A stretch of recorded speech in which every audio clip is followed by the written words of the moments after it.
Hello, my name is Frauke Galia. I'm a certified aromatherapist and founder of Falk Aromatherapy.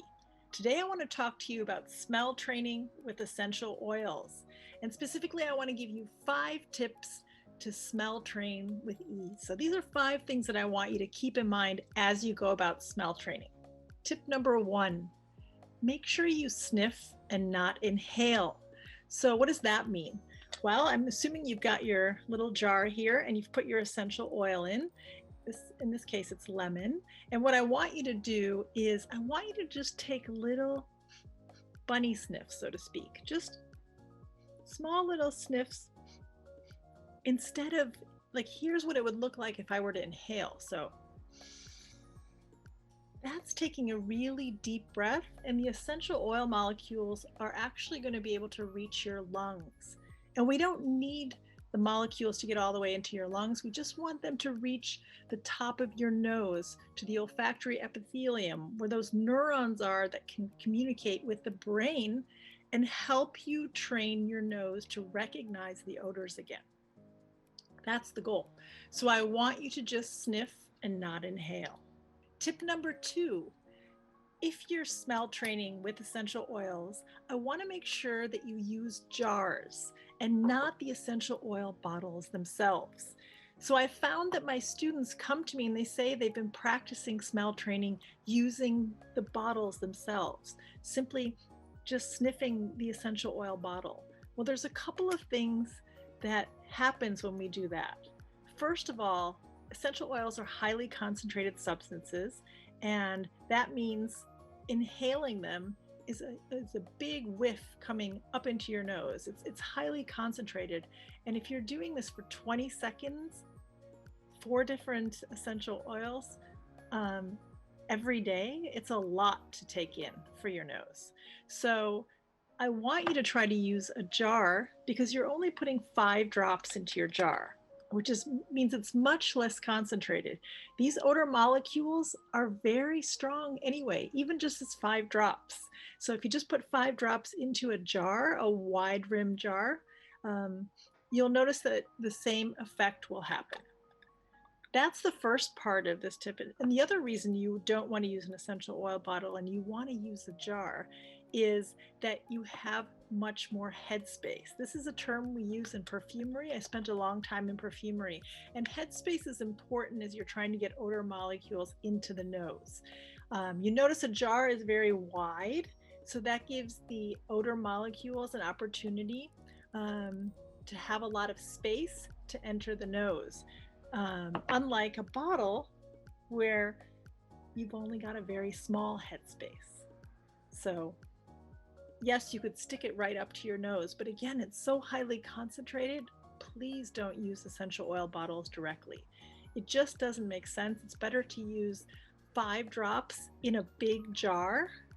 I know you can't smell them, but believe me, there's a lot of odor, a lot of scent in even using 5 drops in a jar. So that's what I want you to do. I'd like you to put it in a jar and not use the essential oil bottle itself. All right, let's talk about the third tip. The third thing that I want you to keep in mind is to train with scents that are familiar to you. So it doesn't work if the classic scents are lemon, rose, eucalyptus, and clove. Those are the ones used in the scientific studies, and they always continue to use those in order for the studies to be consistent. But I want you to recognize that they only use those because they picked 4 that were varied, and I'll talk about that tip in a minute. But for this tip, I want you to use 4 scents that are particular to something that you have a scent memory of. Is lemon familiar to you? To most people it is. Is it something that you had in your backyard? Did you make lemonade when you were little? Did you cook with lemons? Was lemon in your life before when you could smell? So that's what I want you to keep in mind.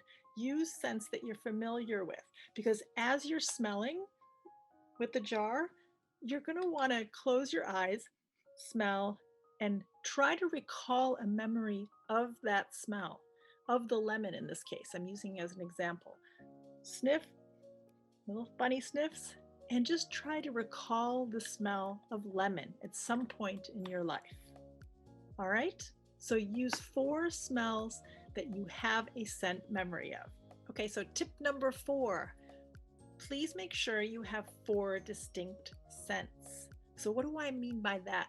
Well, you've just identified 4 odors that you feel you have a good recollection of in the past, something before you lost your sense of smell you could remember. But now I'd like to ask you to make sure that they're unique. They're not too close together. So for example, don't take lemon, orange, and lime. Those are all citruses. Sure, you might have a scent memory of all of those, but for the purpose of smell training twice a day, every day, I want to make sure that you use 4 very distinct smells.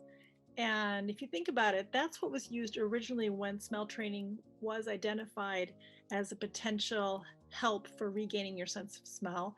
The scientific studies all use lemon, eucalyptus, rose, and clove, 4 very distinct smells. And the reason for that is that as you smell train with each of those, here I have rose, for instance, you smell it, and your brain is trying to identify the odor molecule. That's what you're trying to get, those neural connections back. That's the purpose of smell training. And the brain might be stimulated or, able to identify one of these 4 distinct smells. If you use lemon, lime, and orange, they're pretty close together. So you're not giving your brain the opportunity and your olfactory system an opportunity to make potential connections with a wide enough range of essential oils or scents. So try that for distinct odors. And then tip number 5, this is the final but really important tip that I notice my students, when they come to me, they're not aware this is really important. So as you're smell training and smelling each individual jars, I want you to smell mindfully. What do I mean by that? I want you to focus in on the scent. Make it the center of your focus. You don't want to have any background distractions. Some of my students that come to me, they say, oh, I try my smell training, I watch TV at night and I'll just smell the jars as I'm watching TV. Well, what's happening is your brain doesn't give the opportunity to focus in on the scent and try to identify the scent. It's distracted by so many other things going on, whether it's TV, if you've got music playing, if you are hearing conversations in the background. I don't know what kind of distraction you have in the background, but any distraction is going to keep you from focusing in on your smell training. So I really want to encourage you to smell mindfully with focus and with minimal distraction.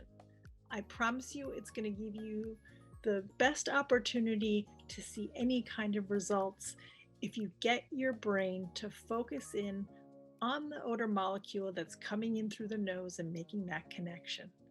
So no TV, no phone, no conversations in the background, no music, anything that's related to your other senses, no eating while you're doing this, obviously.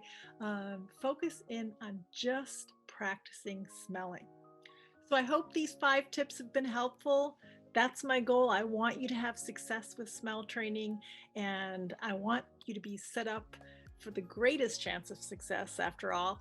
And I wish you all the best, and I hope these tips are helpful.